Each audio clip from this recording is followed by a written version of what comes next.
Tony's going to be talking about the book of Genesis, and from the previous classes, the word on the street is Tony's one of the funnest teachers. So he teaches at a college, he works at a church, he's been writing curriculum for youth work for years, so he's got a ton of wisdom. Take advantage of the time to ask him questions about all the kinds of experience he's got. He's a dad and a husband and a wonderful guy. So let's welcome him as he comes. Yeah, thank you.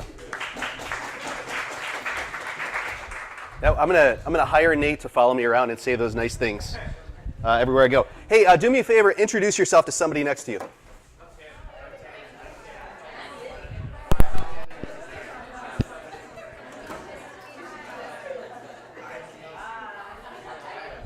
And somebody else. To introduce yourself to somebody else now. Somebody else.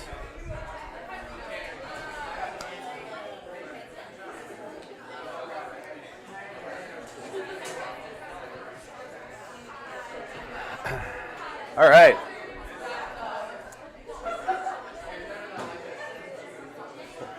Well, as Nate shared, my name is Tony, and the introductions keep going. That's great. Wow. So very friendly. I've heard you guys are a friendly group, so hopefully we're gonna have some fun this week. My name is Tony, and I these are some of my favorite people in the world. Whoops. Here we go. It's my wife, Katie, and so we've been married. We just celebrated 30 years together, so we're really excited for that. Yeah, got married young, excited. And then this is us, my family. So the last couple of years, we've brought our family here to Kauai. So my oldest son, Joshua, on the left, he's actually doing kind of what you guys are doing in Minneapolis at a ministry called Pulse. And so, yeah. And he's doing that right now, so he's kind of hanging out, living in an apartment in the middle of like the hood, Minneapolis. And then my other son, Daniel, there on the right, he's studying at Crown College in Minnesota as well. So we live in Minnesota currently. I've been there since 2017. And Minnesota people, where are you at? Anybody here? Yeah, my people. So Minnesota. All right, Minnesota. There you go. I'm still learning my orders, so bear with me. And then my daughter Johanna, she's in the back. We're hanging out father-daughter trip this time, so we're excited. We did some father-daughter stuff yesterday. We did the Napoli Coast tour, boat tour and snorkeling yesterday morning, and that was a ton of fun. And then we landed in Honolulu.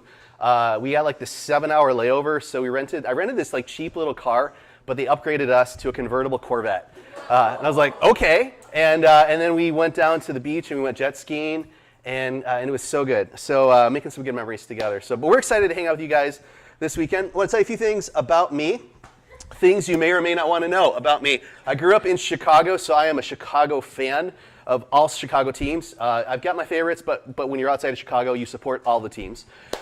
Chicago deep dish pizza. Has anybody had Chicago deep dish pizza in this room? It is amazing. It's inverted. It's so good. Once you have it, you're just like, where's this been my whole life? My favorite licorice, I've discovered it in Minnesota. I think it's actually made in one of the Dakotas. Maybe somebody here knows. Wiley Wallaby licorice. Has anybody had that? It is, oh yeah, it's gourmet stuff. It's good stuff. Favorite movies, The Princess Bride, if anybody likes The Princess Bride. I do enjoy exercise. I'm a superhero fan. I do play a little pickleball, which I played last year with some of you guys. I don't know if they still have the rackets, but those were fun. And then I do adjunct at Crown College, which is not too far from where I'm at. I'm a foodie. I like trying new foods. Last night I tried some sort of fish. It stuck with me, so I'm a fan. That was pretty good. And I do game. I like classic gaming, a little bit of Overwatch, and Fortnite. So those are kind of my games.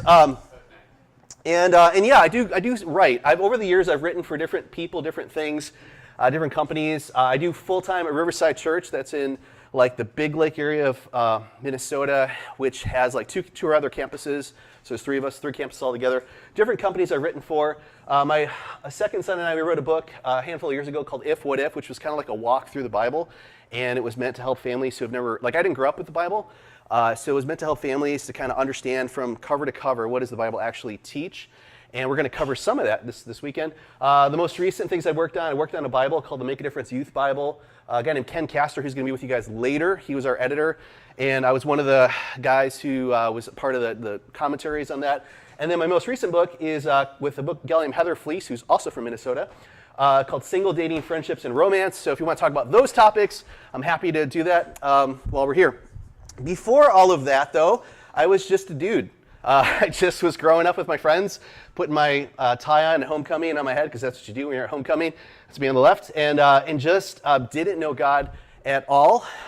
If you were to ask me what we're talking about this weekend, the book of Genesis, I'd be like, Genesis, isn't that like a plot device from a Star Trek movie? Or maybe, isn't that like an English band that I heard of starting Phil Collins?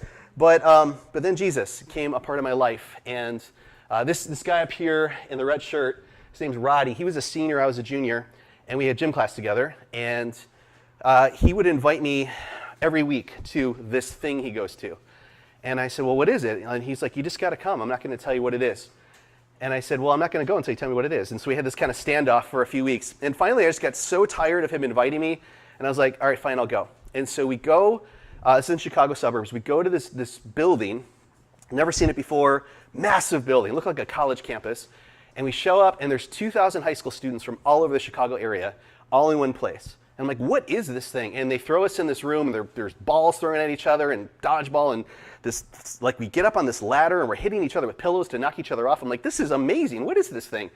And then we get into a smaller room, and I see people from my school, and I'm like, oh, I know that guy, I know that guy. And then we go to this massive auditorium, and this band gets up, and they play a song that I know from the radio. And I'm like, oh, this is kind of cool.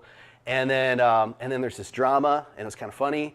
And then this guy gets up, kind of like a young adult guy, and he says some stuff. It's like the first time in my life an adult has ever made sense in my life.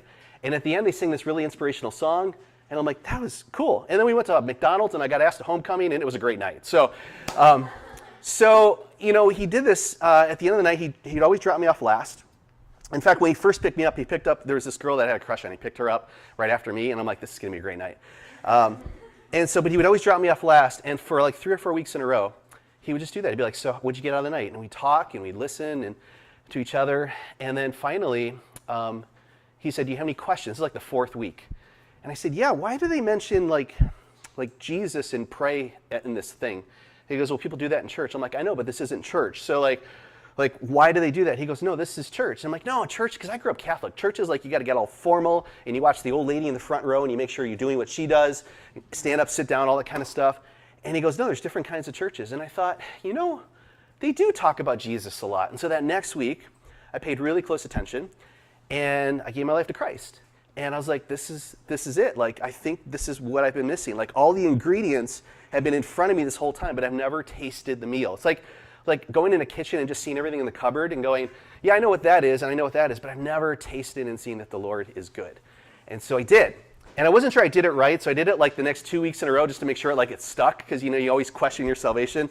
And then I started feeling called into ministry, and I started serving. One of the first churches I served in out of college was this tiny little church in the middle of nowhere, and we were close to this amusement park called Cedar Point. And so I went down to Cedar Point with my youth group, and we met this group called Spooky Tuesday. And if you've never heard of Spooky Tuesday before, it is one of Rick's kids was in the band, and he went by Pepe at the time. I'm just going to leave it there. He went by Pepe at the time. But I met these guys, and I was like, hey, we'd love to have you come to our church. And he goes, oh, well, you got to talk to our manager. He's in Hawaii. His name's Rick. I'm like, okay, so I get his number, and I'm like, Rick, I've got a lot of his books on my shelf. And just sure enough, he was one of these guys who was just writing stuff down before anybody was. So I connected all these dots, and long story short, these guys came out to my church, made a connection with Rick. Our friendship grew over the years, and he eventually invited me out here. So that's my story. Now, pop quiz.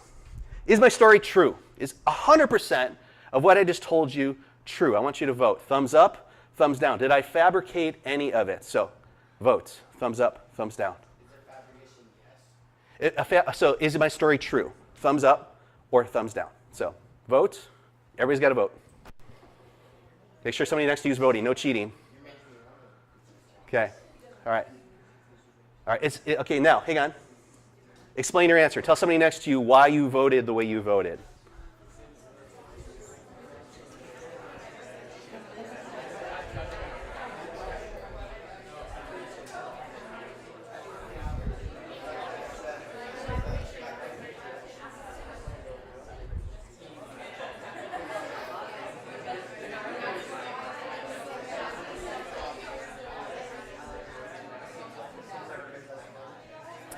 All right, how many of you voted yes, 100% true? How many of you voted no, there was something in there that was off? Okay, the answer is it's 100% true. Okay, it's 100% true. Now, Was your answer of why you thought it was it based on belief or conviction? Okay, let's define those words. So how would you define belief for versus conviction? What's a belief?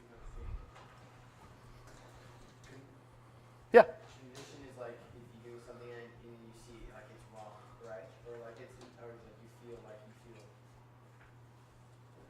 Conviction is like that's what conviction is. Something deep within you. Something deep within you. Yeah. Okay. And what's that difference between that and a belief? Yeah. Like putting your trust in something more than doing it like that you've been seeing like that it will work. Or conviction is like afterwards understanding that it wasn't. It's not. It wasn't exactly what it was. So it was feeling more like. Yeah. Maybe you were saying like feeling like obligated to do it because of outside sources. Yeah, that's fair. You got a thought too? Belief maybe is it like more surface level and conviction is more like deeper like within. Could be. I think so. Yeah, what do you think? Maybe you don't have doubt and conviction, and with belief you can have it. Yeah, that's true. So there's a little bit of wiggle room in belief for some doubt. I think you guys are onto it. I would define it metaphorically this way. I'd say belief is, I believe if I put a parachute on, it's going to save me if I jump out of a plane. Conviction is jumping out of the plane and pulling the ripcord. So there's a difference between belief and conviction. So in relationship to this, all right, now pop quiz number 4. I asked you to introduce yourself earlier to each other. Is your origin story true? Is what you said to somebody next to you, is it true? And explain your answer. And is it based on belief or conviction? Go. Tell somebody next to you. What do you think?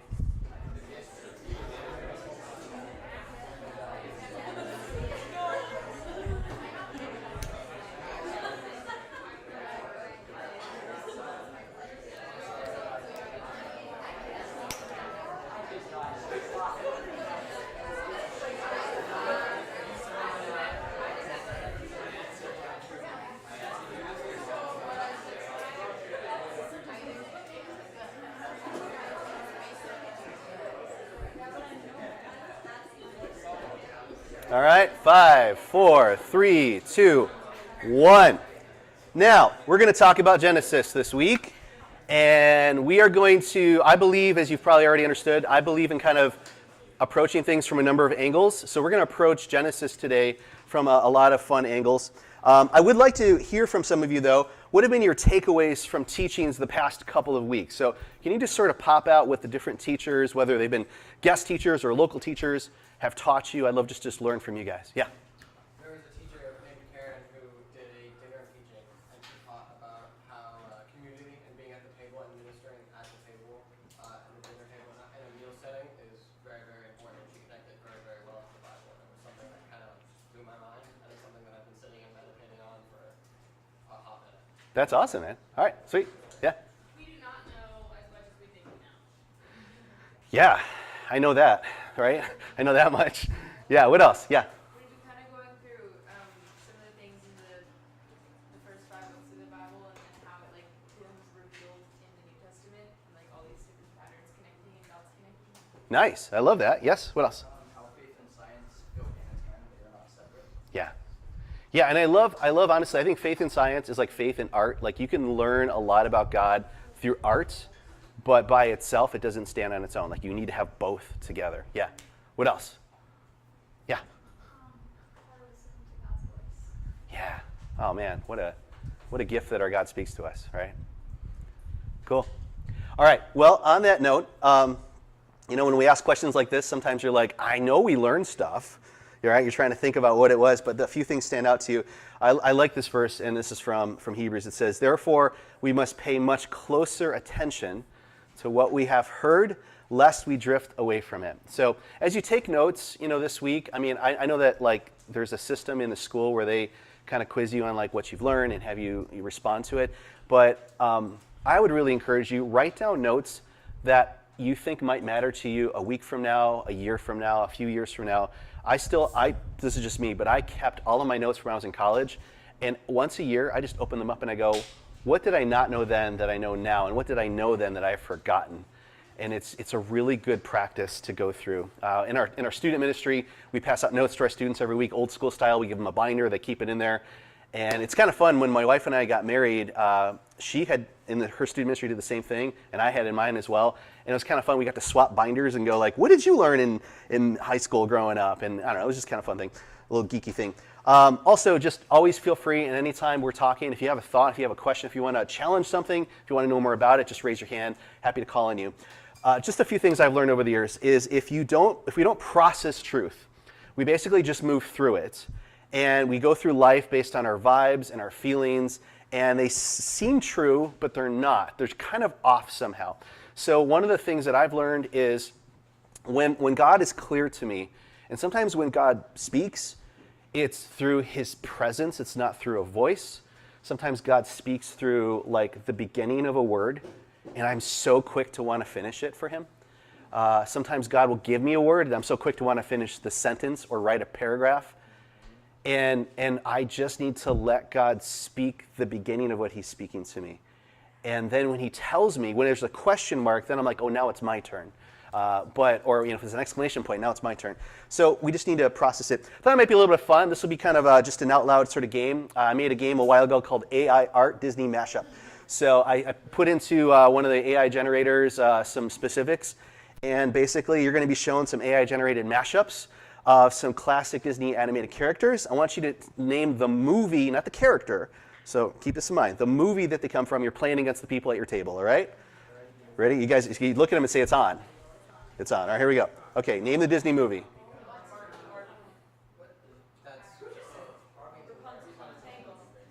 Tangled is the correct answer. Tangled is the correct answer. I'm not saying this is accurate. This is the whole point. It's kind of accurate-ish, okay? Here's the next one. Name this one.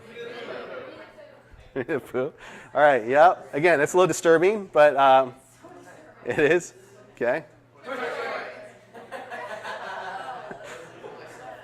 Yeah, that's great. Okay. Snow White and the Seven Dwarfs. Got to do the whole movie. Got to do the movie, right? Okay. All right, yep. Beauty and the Beast. That is correct. Yeah. Okay, see if you can get this one.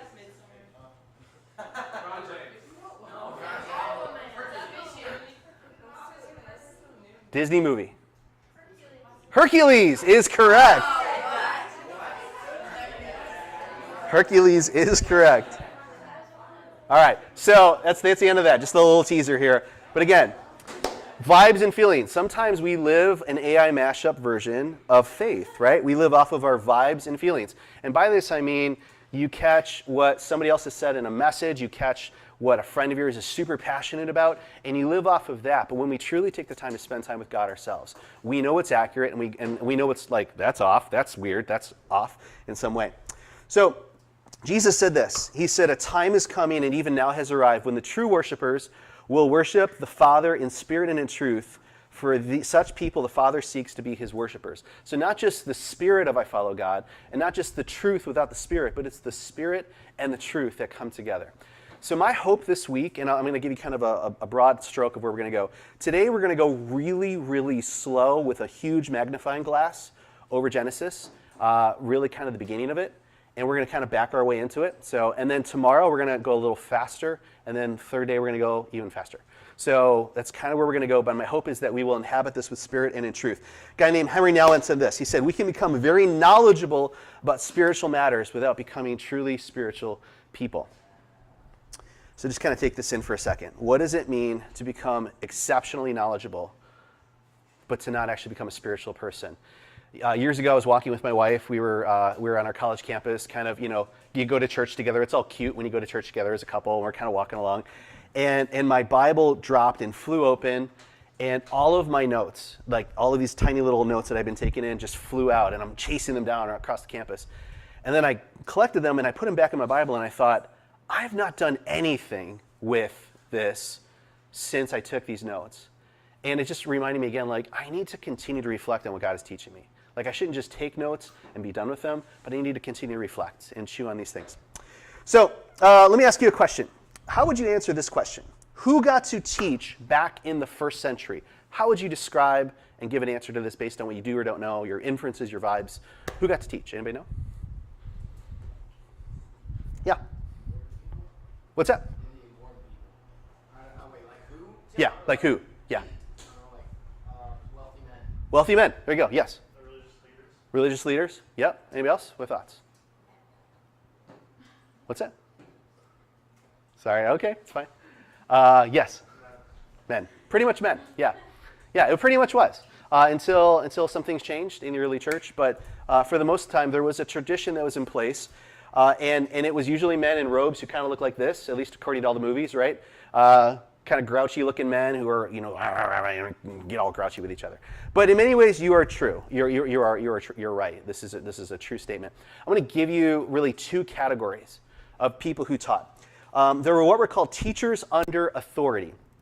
And they knew what was called the Torah, the first 5 books of the Bible.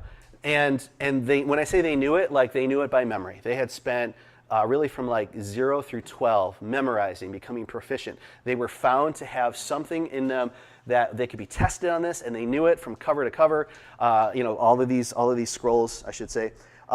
They were master teachers. They could take what was in the Torah and like do things with it, and people would go like, "Wow, I really like what you did with that. That was kind of cool. Like, this is good." In fact, they had to be community approved. The community had to say, like, "There's something in how you teach that we like and we want more of."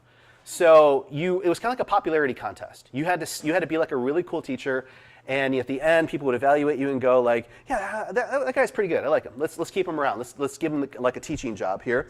But you were limited to teach under the authority of tradition, which meant that whatever had been established by like the ultimate higher ups, you had to teach within. So if this is the case, if this is kind of how you approach life, in some ways, you're learning under an umbrella, and you stay under that umbrella. If that makes sense. So this is how they would teach. They would say things like, "It is written in Genesis, it is written in Deuteronomy," and then they'd say, "According to so-and-so," and they would quote one of these like upper level people, according to Gamaliel, according to somebody up here, I now say unto you. So let me think of an example. So it is written in Toy Story. What's a quote from Toy Story? You are a toy. It is written in Toy Story, "You are a toy," okay? According to Woody, therefore I say unto you, have fun, roll about, and make somebody's life happy, okay? So that's kind of the example, all right? So this is a teacher under authority. They didn't really have authority. They were kind of like the assistant to the regional manager of authority. Another option would be if you think of like an assistant coach under a coach, they don't call all of the plays. They have authority within a circle to call plays. All right? Now, then there were teachers with authority, and they had what was called shmiha. Try to say that. Shmiha. Shmiha. Okay. Teachers with authority. Now, they didn't just know the Torah. They knew the Tanakh. These are the entire Hebrew scriptures, what we might call the Old Testament. So it was the Torah, that's where the T comes in, the Nevi'im, which are the prophets, and then the Ketuvim, which were the writings. And so they knew all of it. And so they were quizzed. And what would happen is people would ask them questions. They like somebody might kind of quiz them here. And they would answer not just with an answer, but they would answer with a question that says, "I know what you're talking about. I challenge you." And it was like, "Ha-ha." And then so this person would say, "Well, then I answer your question with a question, and I challenge you." And they go, "Oh, yeah, well, I answer your question with a question." And we go back and forth, back and forth, and back and forth. And they'd spend hours doing this in their big black robes. So this right here, again, this is how it all plays out. We have the various writings, the first 5 books of the Bible, the prophets, the major and the minor. We have Psalms, Proverbs, and Ruth, and Nehemiah, etc. This is kind of how it all sketches. Now, they were also not just master teachers, they were innovative teachers. They would say things and people would go, "We've never heard that before. Like, where does that come from?" And so they would kind of like listen. And now it's not just a matter of community approval. This is like a community astonishment. They had to be authority approved. People would go, "Wait a second, do you actually have the authority to say what you're saying?" And we'll get into this in a second. But basically, for this to take place, they had to be recognized to teach with authority beyond tradition. So now you have teachers under the law, and then you have teachers with authority, teachers with shmiha. And for somebody to present at this level, they had to know it so well. They had to be like living in this stuff day after day after day after day after day. That without question, they had it. And there was also one last little check mark, and it was this. 2 other leaders with Shmiha affirmed that you had Shmiha. And this tracks all the way back to Moses. When Moses is out in the desert and he's struggling to lead with authority over all these situations, and Jethro comes to him and says, you know, what you're doing is not good. You really need to divide up your authority here into different people. And he goes, yeah, which, by the way, I think is amazing. Moses is called one of the most humble men on earth. And even just that, like he could have said to his father-in-law, excuse me, I talked to God, I don't have to listen to you. But instead he goes, that's a great idea. And so he does this, and he divides his authority to 70 elders. And the thought is that through those 70 older elders, over time, the authority has been passed down, passed down, passed down, passed down. So by the time we get to the 1st century, all of these people now are kind of following through on this, and they're going, okay, so does somebody, one of these like inherited elders who had authority from authority from authority, are there 2 of these people who are willing to put their hands in a public way and affirm that this guy's got the stuff, like he's got authority that happens. So now, if you were one of these teachers, this is how you would teach. It is written, ... You've heard that it means, ... But I tell you, ... Does this sound familiar? Yeah. Anybody know where this kind of comes from mostly? Jesus in the Sermon on the Mount. You've heard that it was said, do not commit adultery. You probably think it means this, but I say unto you, if you look at a woman with lust in your heart, that's really what it's all about. You've heard that it said, do not murder, which is all about killing people. But I tell you that if you have hate in your heart, you are demolishing somebody. I'm paraphrasing. You're demolishing somebody like you're killing them. It's the same thing.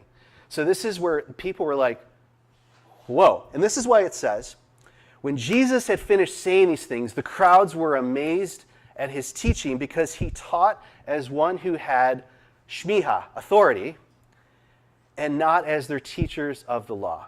Does this make a little more sense now? Yeah. In fact, in the Greek, the word is exousia. So, shmiha, exousia. Jesus taught as one who was like from somewhere else, had innovations that we can't even fathom. He taught under authority, but beyond authority. He taught with shmiha, but he also, for some reason, it says he went to the synagogue as was his custom. He lived within the structure. He didn't just push back on it. And I think he's doing something that we forget, because sometimes we want to be so innovative that we totally run away from the culture we came from, and we start picking on church, and we're smarter, and we're way wiser than anything that's currently going on. And other times we just want to live in the tradition, and we don't want to innovate, and Jesus is somehow, he's straddling, he's doing both. So we're going to read here a confrontation. If you've got your Bibles, grab over to Matthew 21. And I would love for somebody to read nice and loud Matthew 21, 23 through 27. And whenever you get there, if that's you, you just start reading for us. 22 to 27. 21, verse 23 through 27. Yes, please. And when he entered the temple, the chief priests and the elders of the people came up to him, and as he was teaching, he said, by what authority are you doing these things? Who gave you this authority? Jesus answered them, I also will ask you one question. And if you tell me that answer, then I also will tell you by what authority I do these things. The baptism of John, where did it come from? From heaven or from men? And they discussed among themselves, saying, if we say from heaven, he will say to us, why then did you not believe him? But if we say from man, we are afraid of the crowd, for they will flee. So they all hold that John was a prophet. So they answered Jesus, we do not know. He said to them, neither will I tell you by what authority I do these things. All right, super. Thanks for reading that. So just kind of look at that for a second. People often say, Jesus is famous for answering questions with questions. And we think like it was like his way of getting out of arguments. But it's actually his way of giving an answer. You see, when a rabbi is asked a question, and if he answers the question with another question, he's actually hinting like, I know your answer, but I want you to answer what I'm giving you first here. I'm going to actually answer your question with a question. So why do you think he points to John? He's like, you're asking me by what authority I came with these things. Well, let's just sidestep that for a second. Let's talk about John the Baptist. Where's his authority coming from? Why do you think Jesus is doing that? Think about what we just talked about, shmiha, how you get it. Why reference John? Yeah. Like affirmation by all the others. Yeah. Like they would just know who he was. So there's some sort of affirmation that needs to be involved here. Let's deep dive a little further. Let's go to what we might call the ordination. Matthew 3, just turn back a handful of pages. And we're going to look at verse 11 through 17.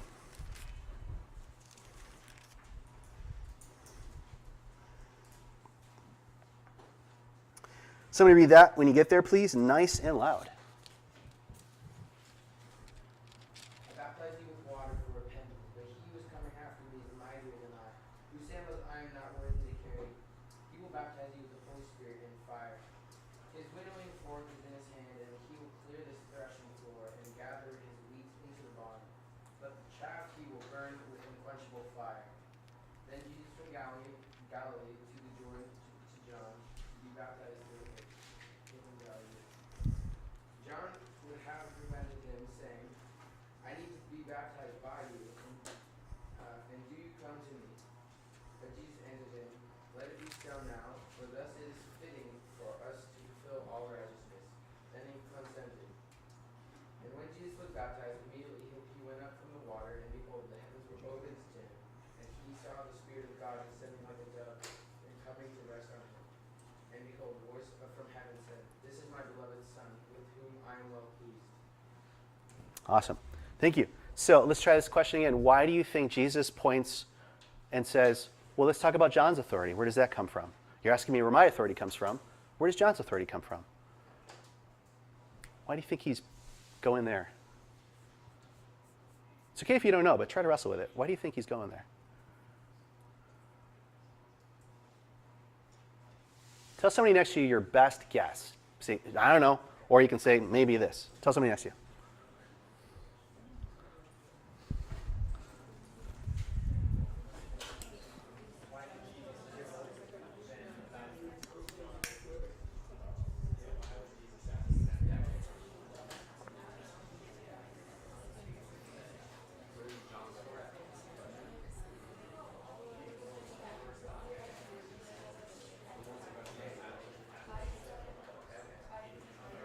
Say what, 10 more seconds?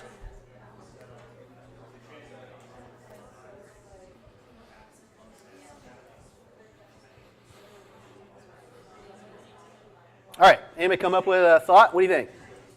Yeah. Yeah. Did people see like the heavens opened to Jesus, and maybe they saw John like as somebody who, I mean, maybe like why he baptized somebody like that? Yeah. So now they see that. So there's something going on with John and with what John sees and with John is pronouncing out loud. There's something going on there. Any other thoughts? What do you think? Yeah. Maybe he's trying to point out that, like, John gets his authority from the same God that Jesus gets his authority. Yeah, I love that. Yeah, yeah. Well, it said that the teachers or the Pharisees were saying like the people saw John as a prophet, and then John was saying right here that someone is coming who will baptize you with with the Holy Spirit and fire. Yeah. So maybe they're saying like if John got authority just from like baptizing for repentance, like we said, he's saying that John gets authority, from God to help with repentance, but I'm the one that will fulfill it. I don't know. Yeah, there's a succession there. Yeah. I love what you're wrestling with. That's great. So I think you guys, we're all on the same train here. So I think what's important to recognize, a couple of things if you don't know this, is John was by birthright the son of a priest. He has holy authority in him just through lineage. He's also recognized culturally as a prophet. The Bible says that he grew strong in spirit. And it's possible that he taught with this sort of Shmiha authority. We don't know, but people seem to respond to him that way. And he was calling them back to these ancient practices of purification through baptism. He was addressed by the title rabbi at some point, and we see in the scriptures, and so probably culturally he was known this way. So going back to Shmiha, what's needed for Jesus to traditionally be seen as having Shmiha? By two witnesses. So maybe we've got one here. Okay, so when he says, okay, you want to know where my authority comes from? Where does John's authority come from? So if they can't answer that, because if they go, well, wait a second, we're talking about maybe, I don't know this, but I'm guessing, we're talking about somebody else who recognized culturally has Shmiha. So if we say that, we're digging our own grave. Okay, so that's one witness. Where's the other witness? Where's the other witness in Jesus' ordination moment? You've got John. Who's the other? Yeah, God. You've got literally two persons of God. You got two right there, right? You got the Father and the Holy Spirit. Definitely qualified with authority to affirm this. All right. Now, if we're talking about Genesis, why are we spending all this time on Jesus? It's a great question. I'm glad I asked. Because just as Jesus had authority put on him in history, and obviously he had it eternally, Jesus took his teaching and he put authority on Genesis. Let me show you. Jesus' affirmation in Scripture is all over when it comes to the book of Genesis. God's design for marriage, he talks about. One man, one woman. Let nothing separate. Male, female gender. He made them male and female, as Scripture says. Jesus affirms this. People go, Jesus never said anything about blank. Pretty sure he did. He spoke a lot. He talks about murder. He references events in Genesis that people try to say were just metaphorical. He talks about with authority. He references Noah and divine judgment. He references Abraham. He references Sodom and Gomorrah in sin. He references what it means to take a Sabbath rest. He gives authority to you and I having a Sabbath rest with God. And he talks about Satan and the serpent being one and the same. So, if this is what Jesus does, and by the way, let me just add two other things here. Scripture itself also mentions his personal genealogy, how he himself tracks all the way back to Noah, to Adam, and how he is the eternal Trinity who created the world in John 1. If this is where Jesus comes from, and Jesus puts his hand on it, and he says, Genesis is something that is trustworthy. Genesis is something that we've all heard about, and it's worth discussing, not just as if it's this poetic metaphor from our past, but an actual series of events that have shaped who we actually are. So if you and I follow Jesus, and if Jesus follows and also affirms and puts authority over Genesis, then what can you and I do with Genesis this week? What can you and I do with Genesis in our lives? Let's kind of dangle that question there for a second, if this is what Jesus does. And now I'm going to have you do something kind of fun. On any topic of your choosing, I would love for you to stand up and share a story with authority. Wherever you're at, any topic. You could talk about Taco Bell. You could talk about where you grew up. You could talk about something biblical. You could talk about something experiential. But I want you to share it with authority. Okay? Who's got a story to share about anything? Yeah, just like a 30-second, this happened to me, or this is absolutely true, or like give us a story or a nugget with authority. You can volunteer a friend if you want to.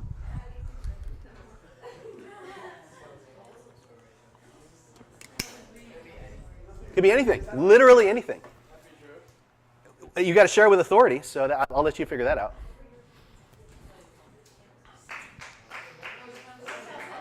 There's advanced clapping. You got to get up now. It's like the law. Yeah. Yeah. There. Yeah. Sure. I yield the floor. Sure. Yeah. Oh man. Microphone too. Yes. Oh, okay. Yeah. Let me see. Okay, one time I was working at an ice cream store called Brewster's in Arizona, and it was Senior Assassins. Do you guys know what Senior Assassins is? I was working, and I clock out, I'm walking off, I'm covered in ice cream, a long, hard day's work. I walk out, and I see a gun pointed at my head. First thing I do, close the door. I walk back inside. And because it was like, I open it, I see him, he doesn't see me, and so I just close the door. I go to my coworkers, I say, we need to devise a plan to get me out of here. He's blocking the only exit. What do we do? They say, well, we look around. We got a drive-through window. About like an 8-foot drop from the drive-through window. I say, okay, take my keys, pull my car around. I'll dive through the drive-through window into my car. The pull the car up, they roll the window down, and I go for the dive. So much further than I thought. I fall. My face plant hit the car, so I dive. My head hits the window seal of the car, and my legs kind of ricochet. And I kind of do one of these, and I'm laying on the floor. All while I'm laying, I hear ringing in my ears, and blood streaming down my face. Okay. I see him sprinting at me. But I didn't have my goggles. It was a purge. No. And I go, dear Lord, just give me one more, Lord, give me that strength. And I roll over, crawl in through my window, sit down in my driver's seat, and I speed off. With blood running to my face, and then I was saved by the grace of God. That's great. That's great. Man.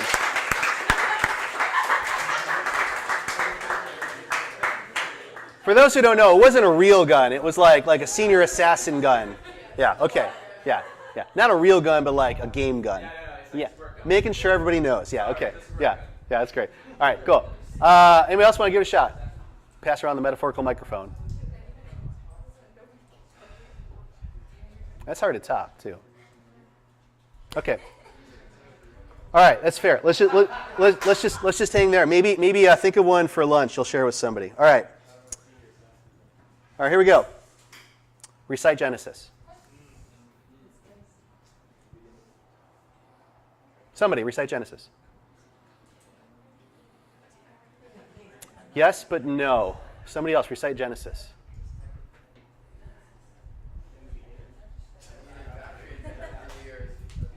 Yes, but no. Somebody recite Genesis.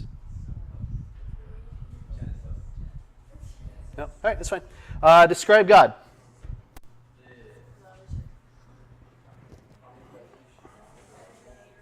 Love, omnipresence, what else? Healing, faithful, powerful. Okay, close your eyes. Close your eyes. And what does omnipresence mean? What does love mean? What does faithful mean? Open your eyes. What does God taste like? What'd you say? Interesting. Okay, that's a good answer. Look it up. Look up these scriptures. What does God taste like? He's good, but what does he taste like?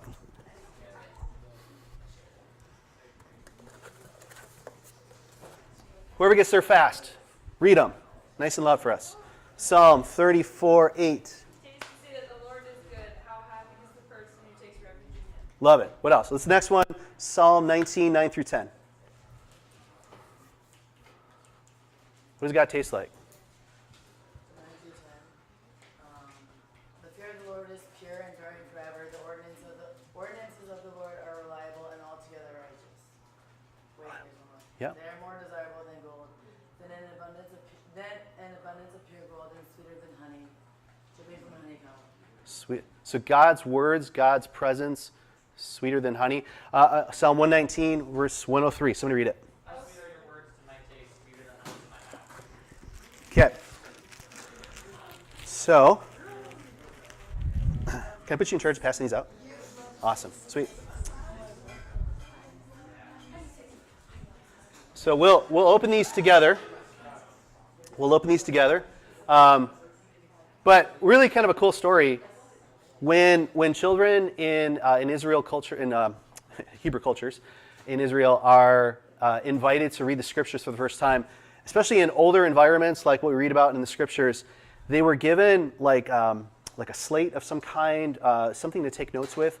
And the first thing that would happen is they would pour honey over their slate, because the rabbis wanted them to know that the words of God would always be pure and sweet and amazing.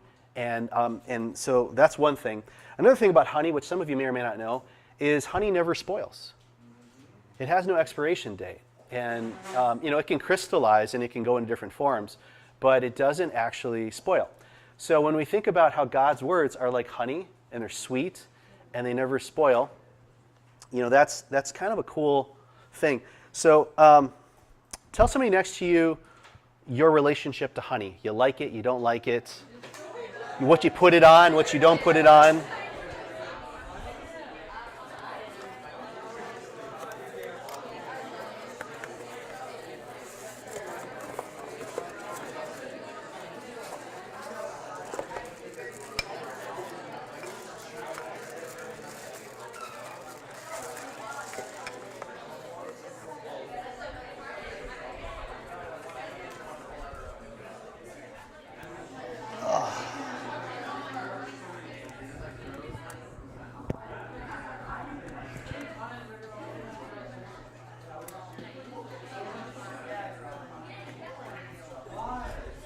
All right, now once you're ready, go ahead and break open your honey and taste and see that the Lord is good.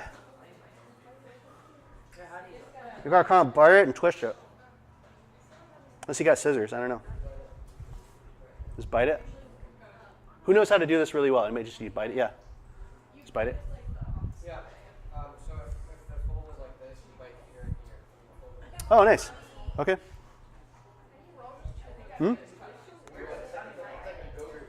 What's that? Amazon.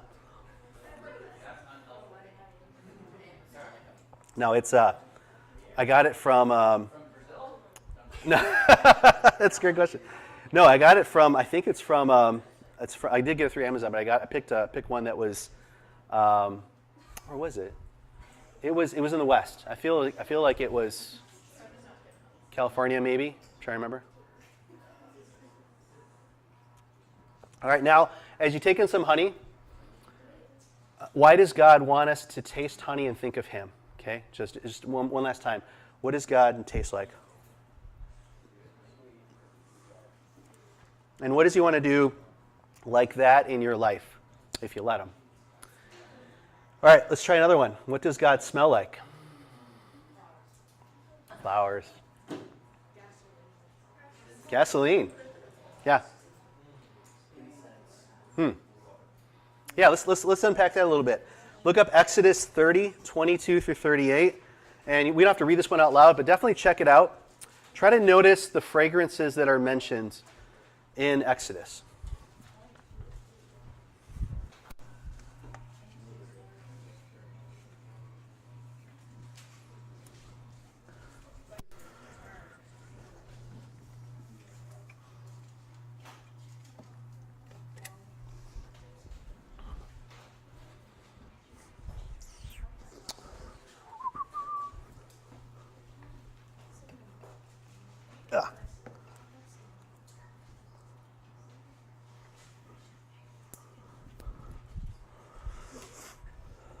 All right. So what do you see in there? What are the fragrances? Cinnamon. What else? Myrrh. Mm-hmm. Anybody know what those mean or are for? Have you heard of those before? So I've got up here. It's going to take a few minutes, but I've got up here a mixture of all of those things. And so it's going to diffuse in the air. It's pretty strong. What was the smell for is the entire tabernacle was intended to be a reflection of the nature and the purposes of God. So what might be the purposes of that smell? When it hits the room, you're going to feel it. So again, just to kind of wrap this session up, what would it mean for you to raise your hand to God, not just to me in class, but to raise your hand to God today and say, hey, I think I know you. I think I'm vibing off of you. But do I know you? Have I tasted and seen that you're good? And how do I become more aware of you today, Lord? And as the smell again hits us a little later, it'll kind of hit the room. God, where can I smell you today? Where have I smelled you in my life and I thought it was something else, but it was you? Sometimes, like if your mom or dad wears a certain perfume or cologne, you smell that and you're like, it's my dad, it's my mom. If you have boyfriend, girlfriend, same thing. Sometimes God leaves his scents around us when we feel senseless. Let's try one more time. Recite Genesis.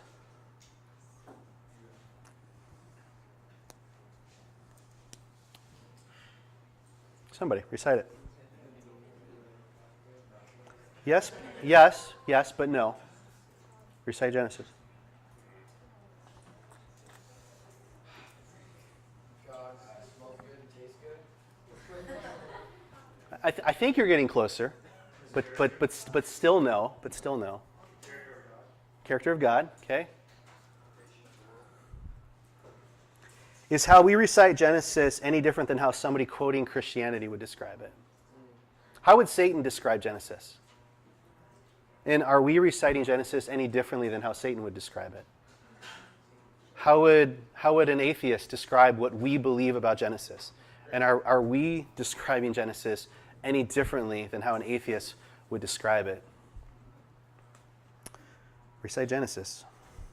We're going to take a little break. I'll have to let you figure that out for about 10 minutes or so. We'll come on back and we'll dive into the actual book.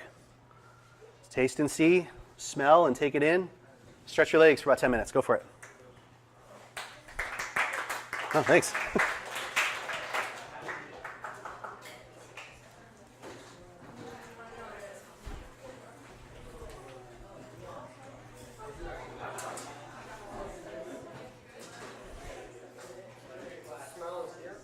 It is. Liquid murder. It's kind of